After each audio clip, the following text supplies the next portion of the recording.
Welcome to another edition of Great Health, Abundant Happiness, and Outrageous Love. Mwah. We want to talk to you today about dealing with unconscious people.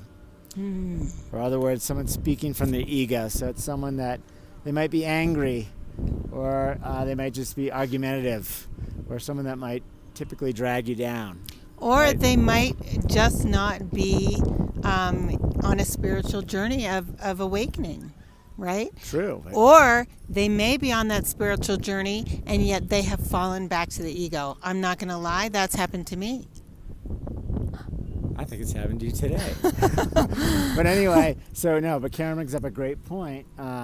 That is a challenge. I posted that in somebody's video today that, when we are on this journey and we're moving towards, that path of enlightenment, or just trying to stay at your higher self as much as possible, the ego is always trying to drag us back. I mean, right. The ego is everything about yourself. It's your selfishness. It's your competitiveness.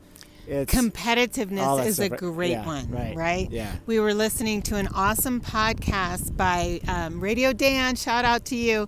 And somebody had mentioned Dan Radio Style. Dan Radio Style. And someone had mentioned what is the fastest you've ever manifested anything? And they had said that they did it in such and such time. And he said, this isn't a competition. Manifestation is not about a competition. So I love the fact that he was able to recognize that this was an unconscious soul just really wanting confirmation of his own ego instead of wanting either help or information. Well, and just to clarify, this was someone just speaking from an unconscious level. Exactly. An unconscious soul, because we go back and forth. Thank you. Yeah, we go back and forth between the two, guys, and this is all of us do. Yeah, this is really important to do. Right. But some people do stay stuck in that ego state more than others. You guys know who they are. I mean, we did a video on toxic people. When you talk about toxic people, they're stuck in the ego state probably for 95% of their time. Exactly. And maybe 5% they have a little bit of enlightenment where they say, I'm going to take the higher road. Exactly. And these are the people that comment on YouTube or comment on Facebook or comment on Insta or whatever the social media platform is available to them, where they can actually, I'm going to call it jump in the ring or pick a fight. Right.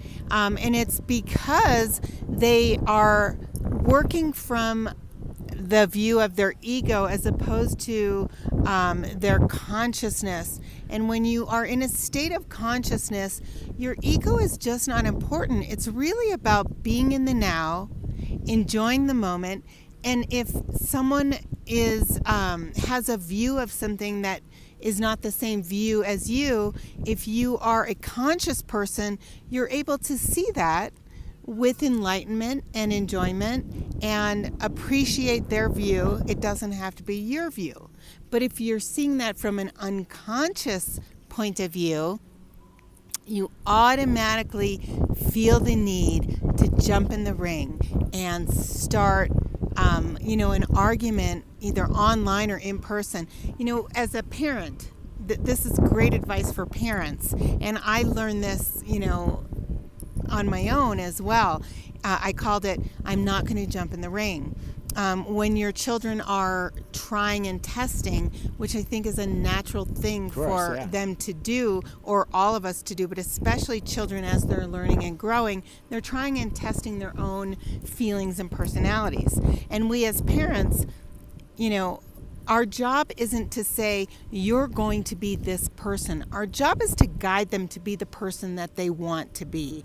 And so if you jump in the ring and you demand, as opposed to talk to them, listen to what they have to say, appreciate who they are for what they are, and if you'd like, you can even offer your advice as long as it's offered with the caveat that, here's my thought, but I appreciate your thought as well. Right.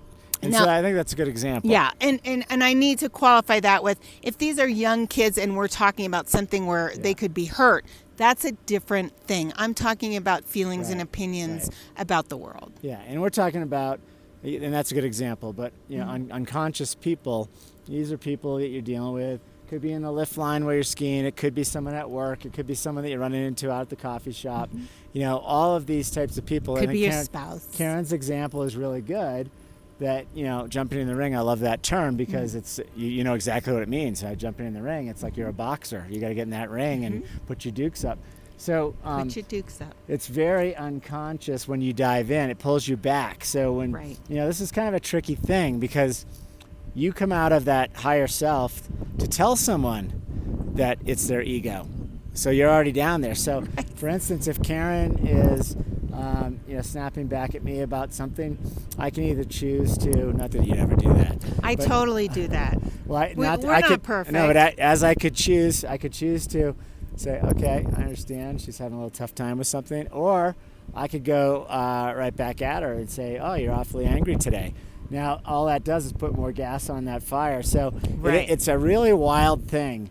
So in order for you to stay at a very conscious level, you can't really acknowledge people that are unconscious, even if it's your spouse or a loved one, because the minute you do that, you're jumping down at that level. Your ego is taking control there. Exactly. Here's another great example is, we had posted something that had one meaning. It was really about a different meaning than the topic, but yet a couple of people reacted only to, I'm going to call it the clickbait. For those of you who are watching this on YouTube, you know what I mean by that.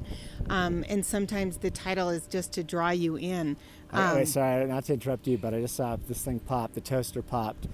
Ego is the Deceiver is a video that just came on YouTube as we're doing this. Isn't that Synchronicity. Right. I love it. Right. I am so about it. Sorry, I just had to. That's okay. No, thanks for sharing.